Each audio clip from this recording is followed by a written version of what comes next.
Hello students, unit number 4 AC analysis of BJT circuits and small signal amplifier में आज एक नया topic देखेंगे जो कि है ट्रांजिस्टर मॉडल। ये ट्रांजिस्टर मॉडल्स को ट्रांजिस्टर AC इक्विवेलेंट सर्किट के नाम से भी जाना जाता है। So I hope you are ready with your pen and paper. So without wasting much time, let us start this video. अब सबसे पहले तो हम ये समझने की कोशिश करेंगे कि ये ट्रांजिस्टर मॉडल बोल लो या ट्रांजिस्टर एसी इक्विवेलेंट सर्किट बोल लो, ये हमें क्यों पढ़ना जरूरी है। तो उसके लिए आंसर कुछ ऐसा होगा कि अब तक हमने इस तरीके का कुछ ट्रांजिस्टर देखा है, ये पोर्शन, सिर्फ ये पोर्शन, जिसमें हमने क्या देखा था, एक बेस, एक कलेक्टर और एक एमीटर है। यहाँ पे एमीटर को ग्राउंड किया है, यानी ये कौन सा कॉन्फ़िगरेशन हो गया, कॉमन एमीटर कॉन्फ़िगरेशन हो गया। और अगर आपको पता हो तो ये जो हमारा ट्रांजिस्टर है उसे हम एक प्लस VCC डीसी बैटरी से कनेक्ट करते थे और इसका डीसी एनालिसिस करते थे। ठीक है, अच्छा, अब क्वेश्चन ये आएगा कि ये जो ट्रांजिस्टर है उसका हम डीसी एनालिसिस करते थे, क्यों? क्योंकि यहां पे एक डीसी बैटरी VCC लगा के रखी होती थी। ठीक है, लेकिन यही ट्रांजिस्टर का अगर हमें एसी एनालिसिस करना हो तब तो हम ये जो डीसी ट्रांजिस्टर है उसका हम एसी एनालिसिस नहीं कर पाएंगे। तो अगर हमें इसका एसी एनालिसिस करना है तो हमें क्या करना पड़ेगा, तो हमें ये जो सर्किट है उसका एक इक्विवेलेंट सर्किट बनाना पड़ेगा और इसका जो हम इक्विवेलेंट सर्किट बना रहे हैं उसको हम बोल देंगे इक्विवेलेंट एसी सर्किट। ये डीसी ट्रांजिस्टर का इक्विवेलेंट एसी सर्किट, और ये जो इक्विवेलेंट एसी सर्किट है इसका उसे हम बोल देंगे ट्रांजिस्टर मॉडल। ठीक है, अब ये ट्रांजिस्टर मॉडल क्या काम आता है, तो ट्रांजिस्टर मॉडल से हम एसी एनालिसिस कर सकते हैं कोई भी ट्रांजिस्टर का, इससे हम डीसी एनालिसिस कर सकते हैं, इसका इक्विवेलेंट सर्किट बनाते हैं जो कि एसी इक्विवेलेंट सर्किट होगा, उसका हम एसी एनालिसिस कर सकते हैं। इसलिए ये टॉपिक पढ़ना जरूरी है। तो यहां पे लिख के रखा है, it is used to perform AC analysis of the transistor. इससे जो पहले हम पढ़ चुके हैं ये सिंबल, इससे डीसी एनालिसिस, इसका इक्विवेलेंट बनाओ जिसे बोल दो ट्रांजिस्टर मॉडल, इससे हम एसी एनालिसिस कर सकते हैं। ठीक है, अच्छा, अब ये जो ट्रांजिस्टर मॉडल है उसके बेसिकली दो टाइप है। फर्स्ट टाइप है हाइब्रिड पाई मॉडल और दूसरा है टी मॉडल या फिर आरई मॉडल। तो सबसे पहले फर्स्ट मॉडल जो है हाइब्रिड पाई मॉडल वो समझ लेते हैं। वापस से hybrid pi model and T model और आरई मॉडल का क्या यूज है to perform the AC analysis of the transistor. ठीक, अच्छा, तो ये कैसे बनाए, तो सबसे पहले तो ओरिजिनल जो हमारा सर्किट डायग्राम है वो तो हमें पता है, डीसी ट्रांजिस्टर तो पता है हमें। ठीक है, अब इसका इक्विवेलेंट बनाना है तो कैसे बनाएंगे, सबसे पहले ये एमीटर को ग्राउंड किया है तो ये एमीटर बना दिया, यहाँ पे ग्राउंड किया गया है। ठीक है, आगे बढ़ते हैं, बेस पकड़ते हैं तो यहाँ पे एक बेस लगा दिया। ठीक है, अब यहां से आईबी करंट स्मॉल लिखा है, आई सफिक्स स्मॉल बी, क्यों, ये एसी है इसलिए स्मॉल और ये डीसी है तो कैपिटल, इस तरीके से हम डिफर कर सकते हैं। ठीक है, अच्छा, आईबी करंट इधर आ गया। ठीक है, अब बाद में क्या, ये जो बेस है किससे कनेक्टेड है, ऐसा कुछ ट्रांजिस्टर हमने बना के रखा है उससे कनेक्टेड है। अब ये जो बेस है किससे कनेक्टेड है, एक रेजिस्टेंस से कनेक्टेड है, और ये जो आर पाई रेजिस्टेंस है उसे हम बोल देंगे स्मॉल सिग्नल रेजिस्टेंस, या फिर इसे हम बोल देंगे इक्विवेलेंट रेजिस्टेंस टू ट्रांजिस्टर। यानी क्या कि यहां पे तो ट्रांजिस्टर है, अब ट्रांजिस्टर में क्या होते हैं, पीएन जंक्शन डायोड होते हैं। कैसे पीएन जंक्शन डायोड होते हैं, तो हमें पता है ये पी, ये एन एनपीएन ट्रांजिस्टर है, PN junction diode, PN junction diode. और हमें पता है डायोड में क्या होता है, पोटेंशियल बैरियर होता है। पोटेंशियल बैरियर क्या करते हैं, करंट के फ्लो का ऑपोज करते हैं, करंट को रोकते हैं, एक रेजिस्टेंस देते हैं। इसलिए ये ट्रांजिस्टर को हमने किसमें कन्वर्ट कर दिया, एक रेजिस्टेंस में कन्वर्ट कर दिया, तो इसे बोल देंगे इक्विवेलेंट रेजिस्टेंस ऑफ ट्रांजिस्टर या स्मॉल सिग्नल रेजिस्टेंस। क्लियर, अच्छा, आगे बढ़ते हैं। अब कलेक्टर की बात करें तो ये कलेक्टर तो यहां पे बना दिया है। ठीक है, ये कलेक्टर से आईसी करंट जा रहा है तो ये करंट कलेक्टर से ऐसे कर देते हैं, आईसी करंट जा रहा है। ठीक है, बाद में हमने यहां पे ऐसा कुछ सिंबल बना के रखा है। अब ये जो सिंबल है उसे बोलते हैं डिपेंडेंट सोर्स। ठीक है, डिपेंडेंट सोर्स, बीडब्ल्यू में इंडिपेंडेंट और डिपेंडेंट सोर्स पढ़ चुके हैं। अब डिपेंडेंट सोर्स यानी क्या, कि ऐसा सोर्स जो किस चीज पे डिपेंड करता हो। ठीक है, अब ये जो डिपेंडेंट सोर्स है किस पे डिपेंड करेगा, तो हमें ये भी पता है कि ये हमारा हो गया इनपुट साइड और ये आउटपुट साइड। इनपुट साइड अगर आप थोड़ा सा पोटेंशियल चेंज करोगे तो आउटपुट साइड बहुत सारा करंट चेंज होगा, ठीक है। जैसे कि सपोज करते हैं इनपुट साइड आईबी का वैल्यू आ रहा है हमारा 2 एम्पियर दे रहे हैं, ठीक है। अच्छा, आईबी आउटपुट साइड क्या है, कौन सा करंट मिलेगा, आईसी। तो आईसी बोल देंगे हम 10 एम्पियर मिल रहा है। आप बोलोगे क्यों ऐसा, 10 एम्पियर कैसे मिला, तो हमने करंट गेन के बारे में पढ़ा था, बीटा के बारे में पढ़ा था, ठीक है। अच्छा, यानी आउटपुट साइड कितना करंट मिल रहा है, IC is equal to beta times IB. यानी ये जो आईबी है वो कितना है, 2 एम्पियर है, लेकिन करंट गेन कितना है, 5 है, इसलिए आउटपुट साइड हमें 10 एम्पियर करंट मिल रहा है, ठीक है।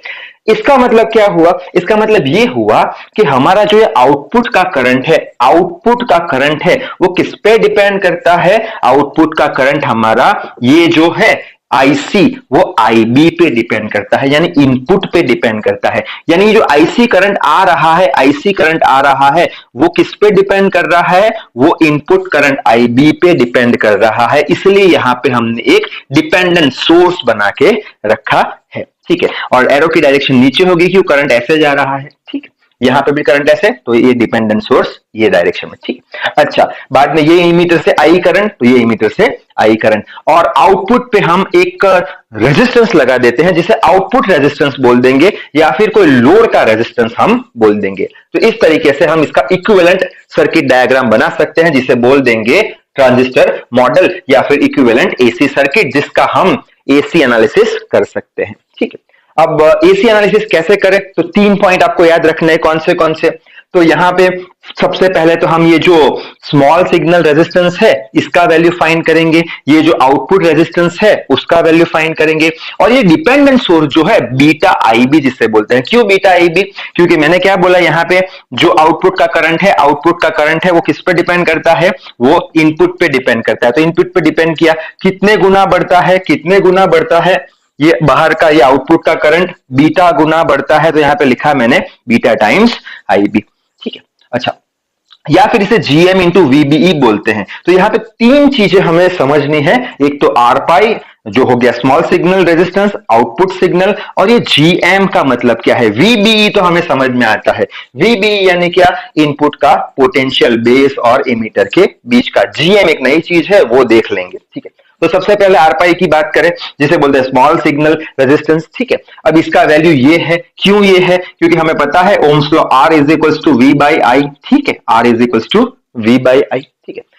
अब यहां पे आई बी हमने लेके रखा है, आई बी कहां पे है, तो यहां पे बेस आई बी यहां पे है, ठीक है। तो यहां पे लिख लिया आई बी, और इनपुट की बात कर रहे हैं, क्यों इनपुट की बात कर रहे हैं, क्योंकि ये जो आर पाई रेजिस्टेंस लगाया है हमने वो इनपुट साइड लगाया है, ये हो गया आउटपुट साइड। तो इनपुट साइड जो है वो पोटेंशियल कितना है, इनपुट साइड पोटेंशियल वीबीई के बराबर है, तो इनपुट साइड पोटेंशियल वीबीई के बराबर है, और इनपुट साइड करंट कितना है, इनपुट साइड करंट कितना है, आईबी के बराबर है। तो ये इक्वेशन आपको याद रखना है, ठीक है। अच्छा, नेक्स्ट बात करते हैं आर नॉट की, यानी आउटपुट रेजिस्टेंस की।